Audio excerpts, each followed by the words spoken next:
Hello student, मैं आपके अपने YouTube channel home science junction में आपका स्वागत करती हूं। मैं आपको कराऊंगी बिहार एस्टेट, बिहार टीजीटी और झारखंड के लिए होम साइंस के कुछ इंपॉर्टेंट एमसीक्यू क्वेश्चंस जो कि आपके एग्जाम में बहुत ही ज़्यादा हेल्पफुल रहेंगे। तो हम आज की अपनी क्लास को स्टार्ट करते हैं। आज की क्लास में हमारा फर्स्ट क्वेश्चन है, पूछा हुआ है आप लोगों से, कौन सी विधि बच्चों के पालन पोषण में सम्मिलित नहीं है। नहीं दिया हुआ है, इसको ध्यान से देखिएगा, क्योंकि क्या होता है अक्सर स्टूडेंट फ्लो में पूरा क्वेश्चन पढ़ लेते हैं पर नहीं पढ़ना भूल जाते हैं। तो क्या पूछा है आपसे क्वेश्चन में, कौन सी विधि बच्चों के पालन पोषण में सम्मिलित नहीं है। ऑप्शन दिए हुए हैं इसमें। फर्स्ट ऑप्शन है भोजन ग्रहण करना, सेकेंड ऑप्शन है स्तन त्याज्य, थर्ड ऑप्शन है आपका बाल विकास का अध्ययन एंड लास्ट ऑप्शन है आपका मल यूरिन नियंत्रण। ठीक है, तो इसमें राइट आंसर क्या हो जाएगा आपको ये बताना है। तो आप लोग ध्यान दीजिए, जो बच्चों के पालन पोषण में सम्मिलित होता है ना, वो भोजन ग्रहण करना भी होता है, और माँ जो अपने बच्चे को स्तनपान कराती है वो भी आएगा, और यूरिन और मल में नियंत्रण करना भी आएगा। क्या नहीं आएगा? बाल विकास का अध्ययन इसके अंतर्गत नहीं आता है। तो ऑप्शन सी क्या हो जाएगा आपका राइट आंसर हो जाएगा। ठीक है, क्लियर है आपको ये क्वेश्चन। नेक्स्ट क्वेश्चन देखते हैं हम अपना। पूछा हुआ है आप लोगों से, क्लाइंट सेंटर्ड काउंसलिंग जानी जाती है। तो आपको ये बताना है जो क्लाइंट सेंटर्ड काउंसलिंग होती है ना, ये किस लिए जानी जाती है।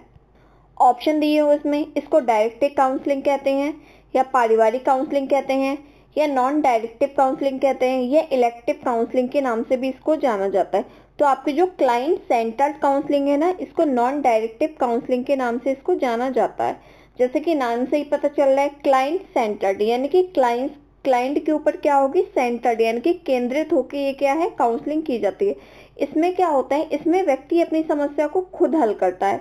इसमें क्या, इसको किस नाम से जाना जाता है, इसको नॉन डायरेक्टिव काउंसलिंग के नाम से भी जाना जाता है।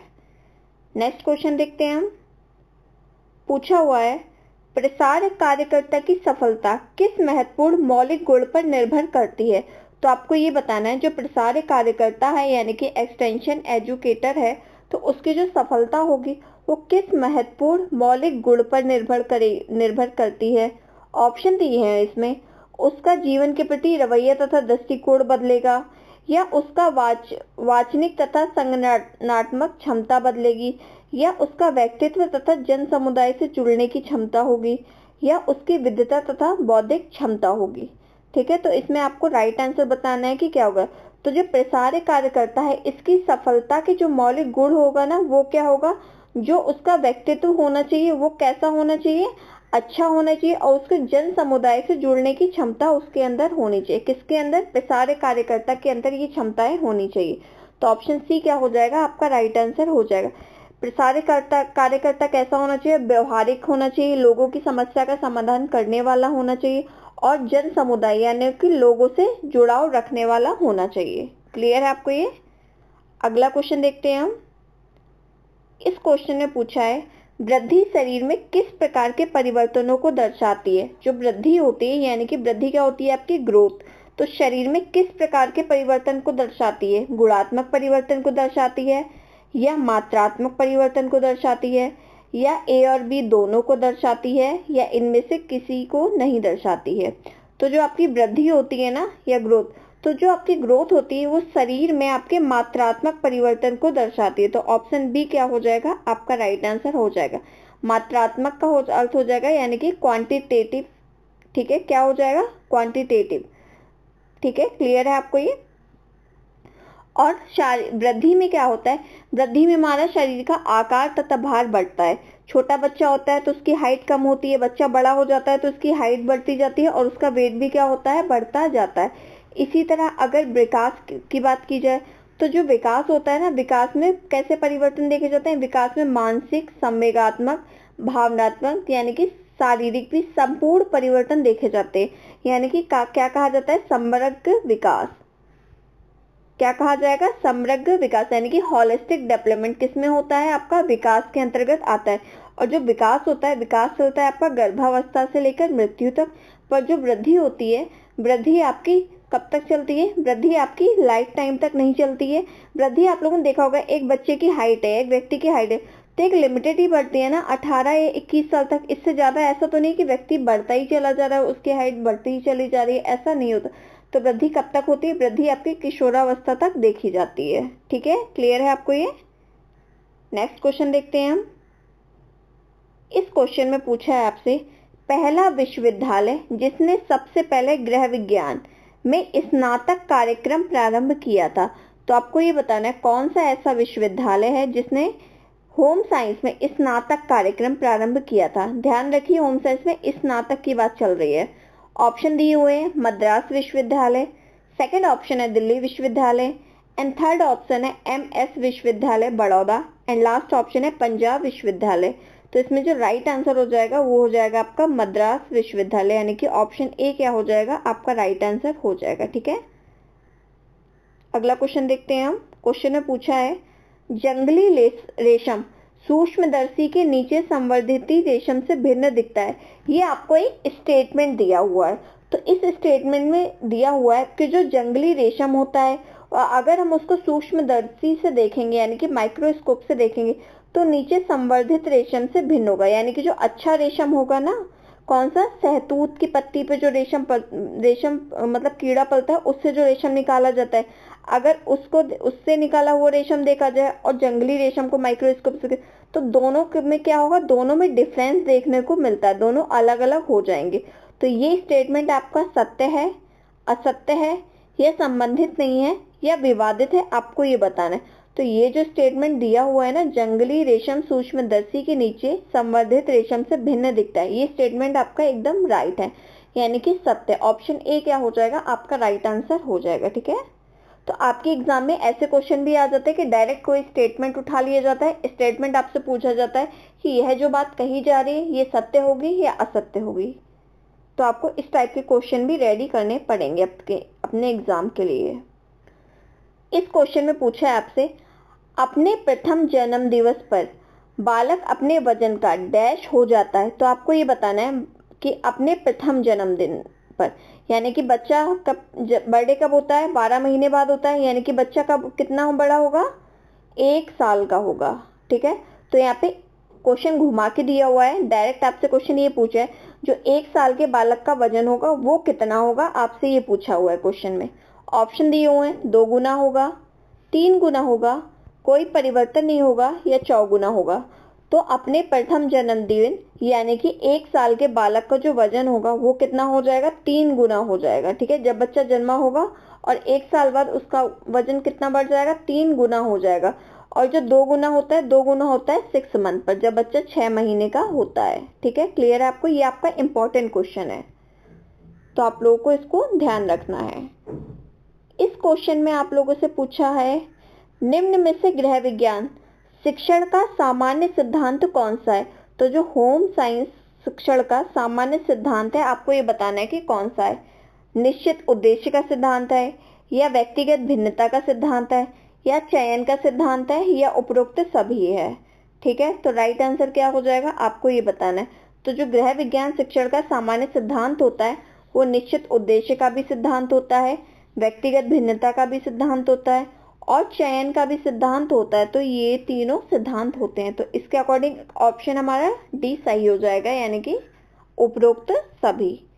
आई होप आपको क्वेश्चन समझ में आ रहे होंगे, और अगर आपको क्वेश्चन समझ में आ रहे हो तो आप क्लास को लाइक कर दीजिएगा और चैनल को जरूर सब्सक्राइब कर दीजिएगा, जिससे टाइम टू टाइम आपको नोटिफिकेशन मिलते रहे। ठीक है, इस क्वेश्चन में पूछा हुआ है, भारत में प्री स्कूल का अग्रणी कौन था? तो आपको ये बताना है, भारत में प्राइमरी स्कूल का अग्रणी कौन था? ताराभाई मोदक जी थी, या मारिया मंटेसरी थी, या मोतीदास जी थे, या गिजू भाई बधेका हैं? तो आपके जो भारत में प्री स्कूल के अग्रणी थे ना, वो है आपके गिजू भाई बधेका। तो ऑप्शन डी क्या हो जाएगा? आपके राइट आंसर हो जाएगा। ये क्वेश्चन आपके होम साइंस में भी पूछा जाता है, और ये क्वेश्चन आपके सीटेट और टेट के लिए भी इंपॉर्टेंट है, क्योंकि उसमें भी क्वेश्चन पूछा जाता है। क्लियर है आपको ये? नेक्स्ट क्वेश्चन देखते हैं हम। इस क्वेश्चन में पूछा हुआ है, अंडे में सभी पोषक तत्व होते हैं इसे छोड़कर, यानी कि आपको ये बताना है अंडे में सारे पोषक तत्व होते हैं, केवल एक पोषक तत्व ऐसा दिया हुआ है ऑप्शन में जो कि नहीं है, आपको वही बताना है। ऑप्शन दिए हुए हैं, फर्स्ट ऑप्शन है एविडिन, सेकंड ऑप्शन है राइबोफ्लेविन, थर्ड ऑप्शन है कार्बोहाइड्रेट एंड लास्ट ऑप्शन है बायोटिन। तो इसमें राइट आंसर क्या हो जाएगा आपको ये बताना है। आप लोग देखिए अंडे में एविडिन भी होता है, राइबोफ्लेविन भी होता है और बायोटिन भी होता है। क्या नहीं होता है? तो अंडे में कार्बोहाइड्रेट नहीं होता है। तो ऑप्शन सी क्या हो जाएगा आपका राइट आंसर हो जाएगा। और अंडा क्या होता है? अंडे में हाई क्वालिटी के प्रोटीन होते हैं। क्या होते हैं? अंडे में हाई क्वालिटी के प्रोटीन उपस्थित होते हैं और इसका जो बायोलॉजिकल वैल्यू होती है ना, यानी कि जो अंडा होता है आपका उच्च जैविकीय मूल्य वाला एक खाद्य पदार्थ माना जाता है। ठीक है, इसकी बायोलॉजिक वैल्यू जो होती है ना, यानी कि उच्च जैविक मूल्य, ये हाई होती है। क्लियर है आपको ये? नेक्स्ट क्वेश्चन देखते हैं हम। इस क्वेश्चन में पूछे आपसे, निकट दूर विकास क्रम में शारीरिक विकास पहले केंद्रीय भागों से प्रारंभ होता है, जिसका उदाहरण है। तो आपको ये बताना है जो निकट दूर विकास होता है क्रम में शारीरिक विकास पहले केंद्रीय भागों से प्रारंभ होता है, जिसका एग्जाम्पल क्या होगा? पेट व धड़ का विकास हो जाएगा, व सिर व पैरों का विकास होगा, या दौड़ना व चलना होगा, या इनमें से सभी होगा। तो इसमें राइट आंसर हो जाएगा आपका ऑप्शन बी, यानी कि सिर व पैरों का विकास। ठीक है, पहले सिर का विकास होगा, फिर धड़ का, फिर अंत में पैरों का विकास होता है। नेक्स्ट क्वेश्चन देखते हैं हम। क्वेश्चन में पूछा है चाय में पाया जाता है, तो आपको ये बताना है चाय में क्या पाया जाता है। थियोफाइलिन पाया जाता है, कैफीन पाया जाता है, या टैनिक एसिड पाया जाता है, या इनमें से सभी पाए जाते हैं। तो चाय में थियोफाइलिन भी पाया जाता है, कैफीन भी पाया जाता है और टैनिक एसिड भी पाया जाता है। तो ऑप्शन डी क्या हो जाएगा? राइट आंसर हो जाएगा आपका इनमें से सभी। पर जो चाय होती है उसमें मुख्यतः रूप से आपका कैफीन पाया जाता है, और जो कैफीन होता है, कैफीन हमारी बॉडी में जाके एसिड बनाता है। ठीक है, क्या बनाता है? कैफीन हमारी बॉडी में जाके एसिड का निर्माण करता है। इससे क्या होता है? इससे हमारी जो किडनी होती है वो इफेक्ट होती है। ठीक है, क्लियर है आपको ये? नेक्स्ट क्वेश्चन देखते हैं। क्वेश्चन में पूछा हुआ है राष्ट्रीय प्रसार प्रणाली किस वर्ष आरंभ की गई। तो आपको ये बताना है जो राष्ट्रीय प्रसार प्रणाली है इसको किस वर्ष प्रारंभ की गई। ऑप्शन दिए हुए हैं 1952 में, सेकंड ऑप्शन है 1953 में, थर्ड ऑप्शन है 1954 में एंड लास्ट ऑप्शन है आपका 1956 में। तो जो राष्ट्रीय प्रसार प्रणाली है ना, ये शुरू की गई थी आपकी सन 1953 में। तो ऑप्शन बी क्या हो जाएगा आपका राइट आंसर हो जाएगा। ये जो ईयर वाले क्वेश्चन है ना, इन सारे क्वेश्चंस को आप लोग एक जगह लिख लीजिएगा, क्योंकि ईयर वाले क्वेश्चन याद करने में बहुत ज़्यादा डिफिकल्टी होती है, कंफ्यूजन बहुत ज़्यादा हो जाता है ईयर वाले क्वेश्चन में। ठीक है, अगला क्वेश्चन देखते हैं। इस क्वेश्चन में पूछा है सूक्ष्मदर्शी से ऊन का तंतु दिखता है, यानी कि ये बताना है अगर ऊन के तंतु को आप माइक्रोस्कोप से देखते हैं तो कैसा दिखेगा। ऑप्शन दिए हुए हैं आसंधी, सेकंड ऑप्शन है रेखित, थर्ड ऑप्शन है सल्क एंड लास्ट ऑप्शन है आपका गुथा हुआ। तो जो ऊन के तंतु है ना, ऊन के तंतु में शल्क पाया जाता है। तो ऑप्शन सी क्या हो जाएगा आपके राइट आंसर हो जाएगा, यानी कि शल्क क्या होता है? हमारी स्किल्स पाए जाते हैं ऊन के तंतु में, जिससे क्या होता है? जिससे ऊन के तंतु में बेबीनेस होती है। ठीक है, और जितने अधिक शल्क होंगे उतनी हाई क्वालिटी का रेशा होगा। ठीक है, क्लियर है आपको ये? नेक्स्ट क्वेश्चन देखते हैं हम। क्वेश्चन में पूछा है शुद्ध दूध का सापेक्षिक घनत्व होता है। तो आपको ये बताना है शुद्ध दूध का सापेक्षिक घनत्व कितना होता है। ऑप्शन दिए हुए हैं, फर्स्ट ऑप्शन है 1.003 से 1.040 तक, सेकंड ऑप्शन है आपका 1.0300 से 1.0430 तक, थर्ड ऑप्शन है आपका 1.030 से 1.034 तक एंड लास्ट ऑप्शन है आपका उपयुक्त में से कोई नहीं। तो जो शुद्ध दूध का सापेक्षिक घनत्व होता है ना, वो होता है आपका 1.030 से लेकर 1.034 तक। तो ऑप्शन सी क्या हो जाएगा आपका राइट आंसर हो जाएगा। और जो शुद्ध दूध का मतलब दूध का सापेक्षिक जो घनत्व होता है ना, वो ज्ञात किया जाता है लैक्टोमीटर की हेल्प से। ठीक है, किसकी हेल्प से? लैक्टोमीटर की सहायता से ज्ञात किया जाता है सापेक्षिक घनत्व को। क्लियर है आपको ये? अगला क्वेश्चन देखते हैं हम।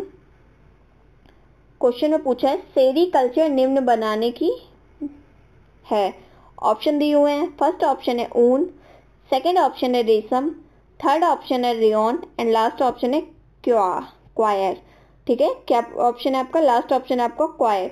तो जो सेरीकल्चर है ना, तो रेशम के अंतर्गत आता है, यानी कि रेशम के अध्ययन को या रेशम निर्माण को क्या कहते हैं, सेरीकल्चर कहते हैं। तो ऑप्शन बी क्या हो जाएगा, आपका राइट आंसर हो जाएगा। ठीक है, ये जितना आपको इजी क्वेश्चन लग रहा है उतना ही आपका ये इंपॉर्टेंट क्वेश्चन है आपका।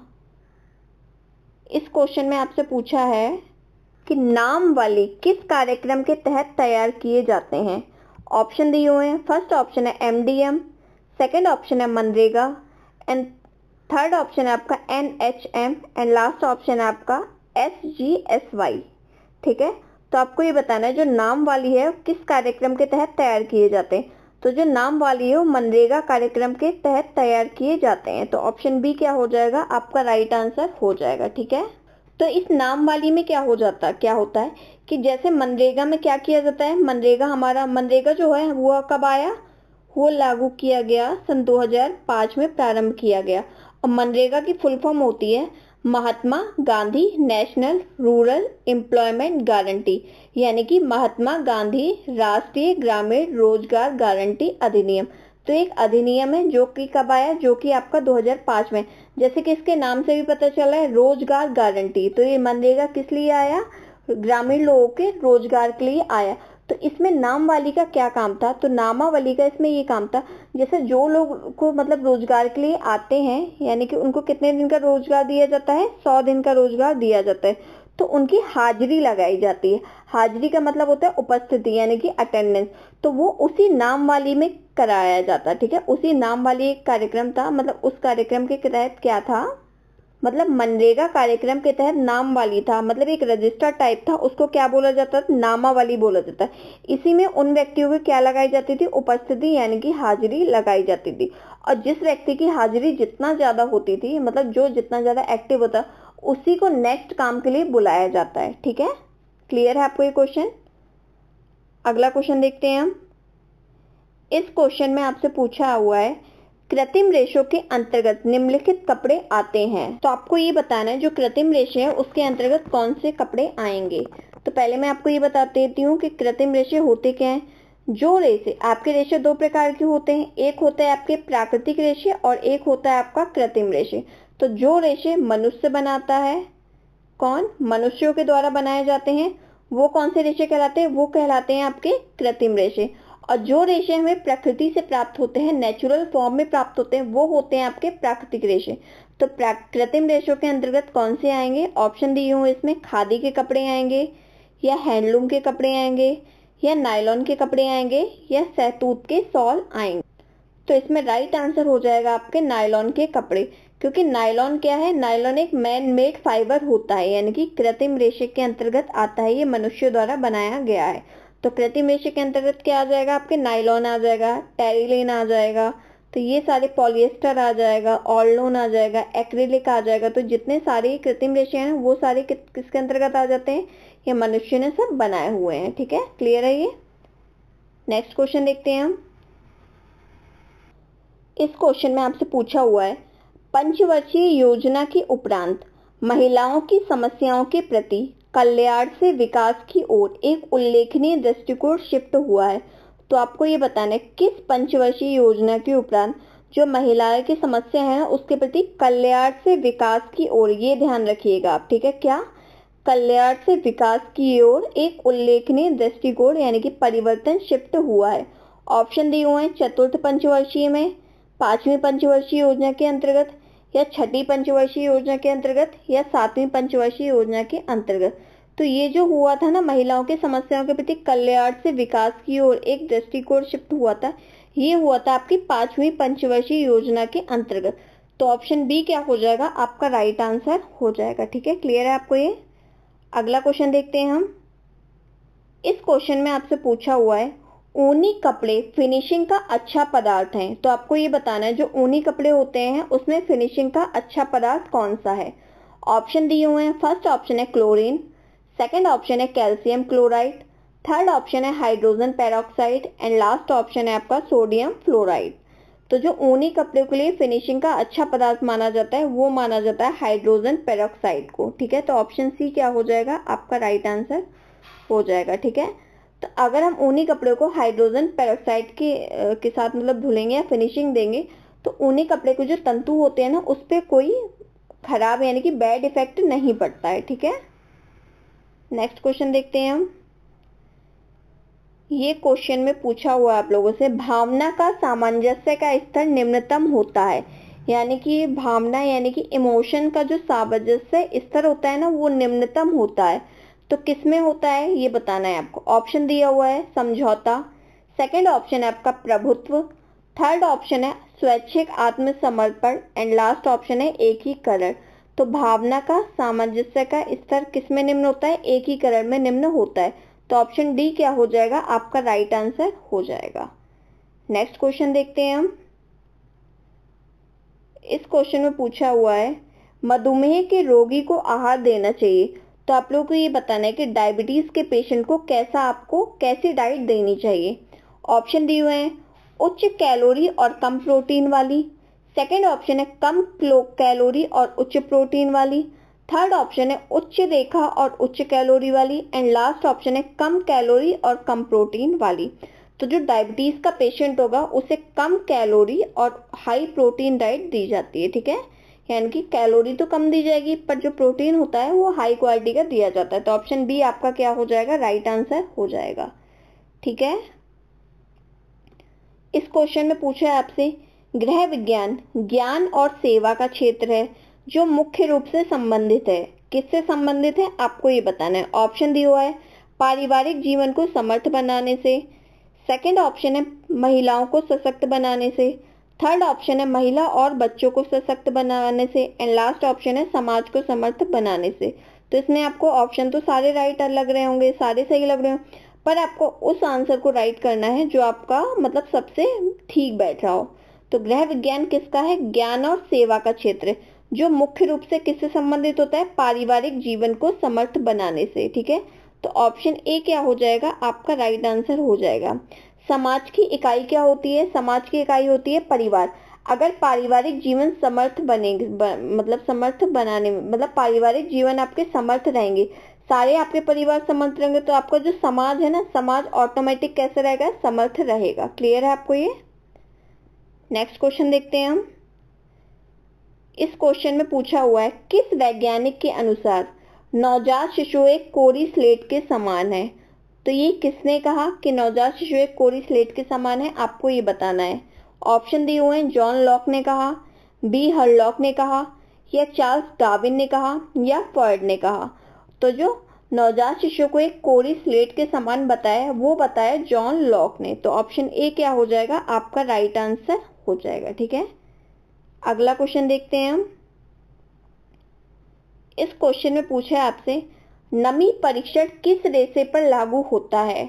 ऑप्शन दिए हुए हैं, फर्स्ट ऑप्शन है सूती, सेकंड ऑप्शन है रेयॉन, थर्ड ऑप्शन है आपका एस्बेस्टॉस, एंड लास्ट ऑप्शन है आपका कांच। तो नमी परीक्षण क्या होता है आपका मॉइस्चर टेस्ट, तो ये किया जाता है सूती और लिनन पर। ठीक है, किस पर, एक तो सूती कपड़ों पर किया जाता है, एक किया जाता है आपके लिनन वस्त्रों पर। ठीक है, केवल इन्हीं दोनों कपड़ों पर क्या होता है नमी परीक्षण किया जाता है। और जो मॉइस्चर टेस्ट होता है ये देखने के लिए किया जाता है कि कौन सा वस्त्र कितनी शीघ्रता से कितनी अधिक नमी को सोखने की क्षमता रखता है। ठीक है, तो मॉइस्चर टेस्ट किस लिए किया जाता है कि कौन सा आपका वस्त्र कितनी जल्दी तरीके से यानी कि कितनी शीघ्रता से कितनी ज्यादा नमी को अवशोषित करता है यानी कि सोखने की क्षमता रखता है, इसलिए क्या किया जाता है आपका नमी परीक्षण किया जाता है। नेक्स्ट क्वेश्चन देखते हैं हम। इस क्वेश्चन में पूछा है आपसे, वह कौन सा नेता है जो यह मानता है कि यदि कार्यकर्ताओं को अकेला छोड़ दिया जाए तो कार्य जल्दी पूरा हो जाएगा। तो ये क्वेश्चन आपके टाइप्स ऑफ लीडरशिप में से पूछा हुआ है। ऑप्शन दिया हुआ है, फर्स्ट ऑप्शन है अहस्तक्षेपी नेता, सेकंड ऑप्शन है औपचारिक नेता, थर्ड ऑप्शन है अनौपचारिक नेता, एंड लास्ट ऑप्शन है आपका प्रजातांत्रिक नेता। तो वह कौन सा नेता है जो यह मानता है कि यदि कार्यकर्ताओं को अकेला छोड़ दिया जाए तो कार्य जल्दी पूरा हो जाएगा, ऐसा नेता होता है अहस्तक्षेपी नेता। तो ऑप्शन ए आपका राइट आंसर हो जाएगा। जैसे कि इसके नाम से ही पता चला अहस्तक्षेपी नेता मतलब वो किसी काम में अपनी दखल अंदाजी नहीं करता है। और जो इस प्रकार के नेता होते हैं ना वो क्या होते हैं, इस प्रकार के नेता व्यवहारिक होते हैं, वो अपने कर्मचारियों की क्षमता पर उनको विश्वास होता है, किसी भी प्रकार का वो हस्तक्षेप नहीं करते हैं। क्लियर है आपको ये। तो कई चीज़ें तो क्वेश्चन में ऐसी होती है ना कि वो नाम से ही उनके पता चल जाता है। इस क्वेश्चन में आपसे पूछा है किसकी कमी के कारण पोषण परक रक्ताल्पता हो सकती है। पोषण परक रक्ताल्पता दी हुई है, ध्यान से देखिएगा, ठीक है। ऑप्शन दिए हुए हैं लौह यानी कि आयरन के कारण, सेकंड ऑप्शन है फॉलिक एसिड तथा विटामिन B12 के कारण, थर्ड ऑप्शन है आपका प्रोटीन के कारण, एंड लास्ट ऑप्शन है आपका इनमें से सभी। तो जो आपका पोषण परक रक्ताल्पता होता है ना, वो आपके आयरन के कारण भी होता है, फॉलिक एसिड तथा विटामिन B12 के कारण भी होता है, और प्रोटीन के कारण भी होता है। तो ऑप्शन डी क्या हो जाएगा, आपका राइट आंसर हो जाएगा, ठीक है। जो आपका आयरन होता है, आयरन के कारण क्या होता है हमारा रक्ताल्पता यानी कि एनीमिया, ठीक है। और जो फॉलिक एसिड होता है ना आपका, तो फॉलिक एसिड की कमी से होता है हमारा मेगालोब्लास्टिक अमीनिया। क्या होता है हमारा, मेगालोब्लास्टिक एनीमिया होता है। क्लियर है आपको ये मेगालोब्लास्टिक एनीमिया। कई बार एग्जाम में क्वेश्चन पूछा हुआ है कि फॉलिक एसिड की कमी से कौन सा एनीमिया होता है, तो मेगालोब्लास्टिक एनीमिया होता है। इस एनीमिया में क्या होता है, जो आपको आरबीसी होती है ना, तो आरबीसी नॉर्मल साइज में ऐसी होती हैं, तो जिसको मेगालोब्लास्टिक एनीमिया होगा तो अपने नॉर्मल साइज से बड़े आकार की हो जाती है। अगर नॉर्मल में आरबीसी आपकी ऐसी है, तो जिसको मेगालोब्लास्टिक एनीमिया होगा तो इस प्रकार की उसके अंदर आरबीसी हो जाएगी, यानी कि बड़े साइज में हो जाती हैं। और जो विटामिन B12 की कमी से होता है, विटामिन B12 की कमी से होता है आपका पर्नीशियस एनीमिया। कौन सा एनीमिया होता है, पर्नीशियस एनीमिया होता है। क्लियर है आपको ये। नेक्स्ट क्वेश्चन देखते हैं हम। क्वेश्चन में पूछा है आपसे दूध का खमीरी उत्पाद है, तो आपको ये बताना है दूध का खमीरी उत्पाद कौन सा है। घी है, पनीर है, बटर है या खोआ है। तो इसमें राइट आंसर क्या हो जाएगा, तो जो दूध का खमीरी उत्पाद होता है ना, वो होता है आपका पनीर। तो ऑप्शन बी क्या हो जाएगा, आपका राइट आंसर हो जाएगा, ठीक है। और अगर आपको क्वेश्चंस अच्छे लग रहे हो, क्लास अच्छी लग रही हो, क्वेश्चन समझ में आ रहे हो अच्छे से, तो आप कमेंट सेक्शन में जरूर बताइएगा कि आपको क्लास कैसी लगी, ठीक है। नेक्स्ट क्वेश्चन में पूछा है आपसे, ये आज का हमारा सेकेंड लास्ट क्वेश्चन है। इस क्वेश्चन में पूछा है उच्च शिक्षा का लक्ष्य क्या होता है। तो आपको ये बताना है जो हाई एजुकेशन होती है ना, उसका लक्ष्य क्या होता है, यानी कि गोल्स क्या होते हैं। ऑप्शन दिए हुए हैं योग्यताधारी मानव संसाधन उत्पादित करना, सेकंड ऑप्शन है अधिक संख्या में स्नातक या परा स्नातक तैयार करना, थर्ड ऑप्शन है अच्छे नागरिक विकसित करना, एंड लास्ट ऑप्शन है आपका उपरोक्त में से कोई नहीं। तो जो उच्च शिक्षा यानी कि हाई एजुकेशन का जो गोल होता है ना, वो होता है योग्यताधारी मानव संसाधन उत्पादित करना। तो ऑप्शन ए क्या हो जाएगा, आपका राइट आंसर हो जाएगा, यानी कि production of qualified human resources, ठीक है। क्लियर है आपको ये। आज का लास्ट क्वेश्चन देखते हैं हम। इस क्वेश्चन में पूछा हुआ आपसे पॉलीडिप्सिया, पॉलीफेजिया, पॉलीयूरिया निम्न रोग के लक्षण है। तो आपको ये बताना है जो ये पॉलीडिप्सिया, पॉलीफेजिया और पॉलीयूरिया दिया हुआ है, ये किसके लक्षण है। उच्च रक्तचाप के हैं, उच्च रक्तदाब के हैं यानी कि हाई ब्लड प्रेशर के हैं, या डायबिटीज के हैं यानी कि मधुमेह के हैं, या हृदयघात के हैं, या कैंसर के हैं। तो जो पॉलीडिप्सिया, पॉलीफेजिया, पॉलीयूरिया हैं, ये होते हैं आपके डायबिटीज के लक्षण होते हैं, यानी कि मधुमेह के लक्षण होते हैं। तो ऑप्शन बी क्या हो जाएगा, आपका राइट आंसर हो जाएगा। और जो इसमें पॉलीडिप्सिया वर्ड दिया हुआ है ना, पॉलीडिप्सिया में क्या होता है, पॉलीडिप्सिया में डायबिटीज के पेशेंट को प्यास जो होती है यानी कि पानी प्यास बहुत जल्दी लगती है, ठीक है, बहुत पानी प्यास लगती है उसे। और पॉलीफेजिया में क्या होती है, पॉलीफेजिया में व्यक्ति को भूख बहुत लगती है, तुरंत थोड़े थोड़े अंतराल में क्या होता है, उसको भूख लगती है। पॉलीयूरिया में क्या होता है, व्यक्ति को बार बार यूरिन आता है, ठीक है। क्लियर है आपको। और पॉलीफेजिया को हाइपरफेजिया के नाम से भी जाना जाता है। तो आई होप आप आज की क्लास आपको अच्छी लगी हो। अगर आपको क्वेश्चन समझ में आए हो, अच्छे लगे हो, तो आप लोग क्लास को लाइक कर दीजिएगा और कमेंट सेक्शन में जरूर अपना फीडबैक दिया कीजिए कि आपको क्लास समझ में आई या नहीं आई। और अगर आपको क्लास अच्छी लगी हो तो आप लोग क्लास को लाइक कर दीजिएगा, शेयर कर दीजिएगा और चैनल को जरूर सब्सक्राइब कर दीजिएगा, जिससे आपको टाइम टू टाइम क्लास की नोटिफिकेशन मिलती रहे। और ये क्लास आपकी डेली होती है रात में 8 PM पर, ठीक है। कब होती है, 8 PM पर होती है ये क्लास आपकी। तो आप डेली क्लास अटेंड कीजिएगा, ठीक है। तो इससे क्या होगा, आपके डेली जो क्वेश्चंस करवाती हूँ ना, ये आपके डेली थोड़े थोड़े क्वेश्चन आपकी डिक्शनरी में ऐड होते चले जाएंगे, ठीक है। Thank you so much.